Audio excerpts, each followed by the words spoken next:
everyone, are you ready to buy a condo or a townhome or a single family home, but you're just not sure of all the differences? Well, in this video, I'm going to give you all the pros and cons of buying a condo versus a townhome versus a single family home so that you can make an informed decision and possibly save yourself some money along the way. If we haven't met before, my name is Layla Khan and I am a realtor based out of Mississauga, and I have a passion for helping Canadians break into the Mississauga real estate market.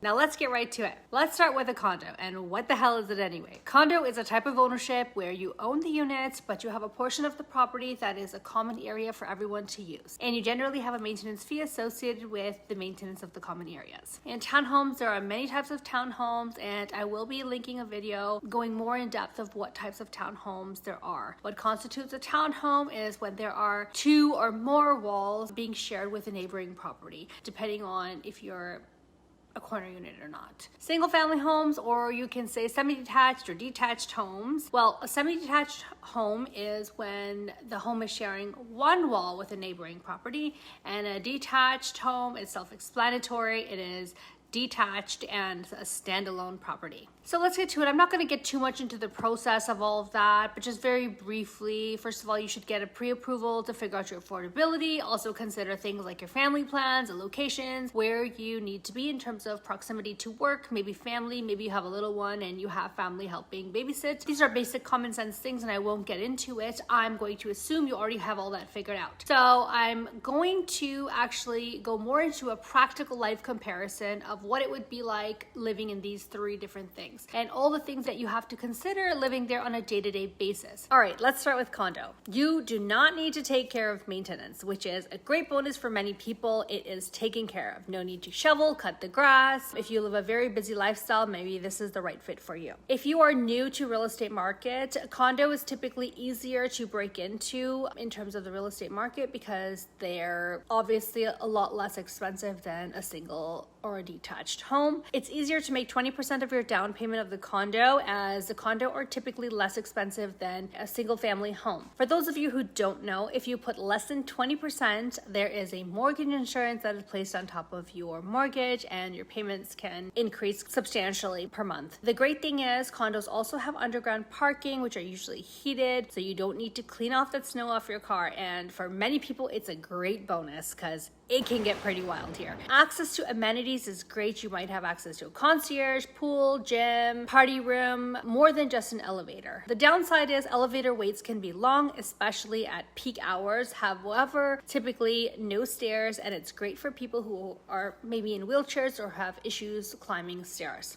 Access to a car can be a lengthy process, especially if it's peak hours. Say you forgot your phone in the car, it may take you some time to go down and get it. Or even the groceries, if you've done a huge shop, typically there are shopping carts that you can take, but if it's checked out, that can be a little bit, annoying. There can also be a lot of restrictions in condos, such as how many pets you can have, the size, the type of pet you can have. So make sure you get your lawyer to review the status certificate and think about things that are important to you so you can ensure that you're getting in the right condo that aligns with your lifestyle. Other thing is the condo corporation can restrict things such as paint colors, curtain colors, things you have in the balcony, and so much more. In terms of outdoor space, you'll probably have a common outdoor space and maybe a private balcony, but that's about it. So if a backyard is important to you, that's something to think about. Storage, you can have a locker room, but it's typically not very large. So if you have a lot of stuff, you might need to downsize or store it somewhere else. Something to consider is that condos typically smaller in size. So it can feel a little bit more in your face and less privacy if you are living with 1 or multiple people. The great thing is property taxes may be much lower than a semi or a detached. That's something to consider if you are on a bit of a budget. So let's get into the townhomes. Townhomes can be freehold, and when that's the case, they do not have any maintenance fees. If it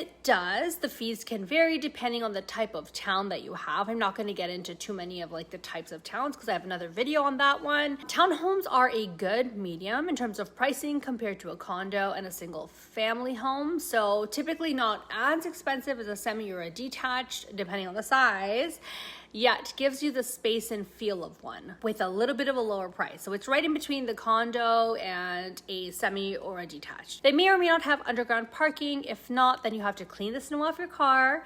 If there is underground parking, typically associated with a maintenance fee. Townhomes may or may not have a swimming pool as a common area, but there are typically not very many amenities as compared to a condo. Elevators, there are no elevators typically in townhomes, and they can have a lot of stairs. So if your knees have an issue or stairs are an issue, then that's something to consider. Access to the car can be quick, no waits on the elevator. However, bringing groceries up a bunch of stairs can be a task, as the kitchen is usually located on floor 2 and up a flight of stairs. So if that's an issue, something to consider. Generally, you are pretty free to do as you please, unless you're in a condo townhome, then it's a condo corporation and you've got to follow those rules. But there might be some restrictions. Make sure to ask your realtor and your lawyer to have to review any documents or the status certificates. You can have a backyard in some townhomes or have a common and shared space, maybe a playground. You can have a garage or level where you can store things. Typically a townhome is 3 levels. So you can go to a different level and feel a little bit more spaced out or get some more privacy when it's getting a little too much. Property taxes are, depending on the size of your property, but if it's a huge one, then obviously your property tax will be higher as well. All right, let's go to the single family home. Single family homes do not have monthly maintenance. However, all the maintenance is the responsibility of the homeowner. All the costs, all the roofing, and so much more. Sometimes people can offset their costs by creating a second dwelling in the basement. Basement apartments are quite common in the GTA, especially in Mississauga, and people have rented out their basements anywhere between $1,200 to $2,000 per month plus utilities. So that's a hefty amount of change there on a monthly basis. You can have a garage space to park, but typically there are people who use the driveway. There's more than one parking. They can have multiple cars on the driveway, but clearing off the snow off the car is something that you will have to deal with, okay? There are no amenities in a single family home, such as a gym or pool or securities. Unless your house is really big, you won't have elevators either, and you can have a lot of stairs, but you can also purchase a bungalow or a back split. A bungalow is mainly 1 level. In back split can have many sets of stairs, but there are not many stairs in each set. I hope that makes sense. Access to the car can be quick, and typically the kitchen is located on the ground floor, so bringing up the groceries can be easy. Pretty much free to do as you please in terms of decor, except for maybe demolition or attaching something load-bearing to your outdoor exterior wall, such as maybe a pergola. You'll definitely need a permit for that, so do not be doing that or breaking windows or breaking doors without a permit. You can definitely get into some trouble with that. Other than that, you can pretty much do what you want.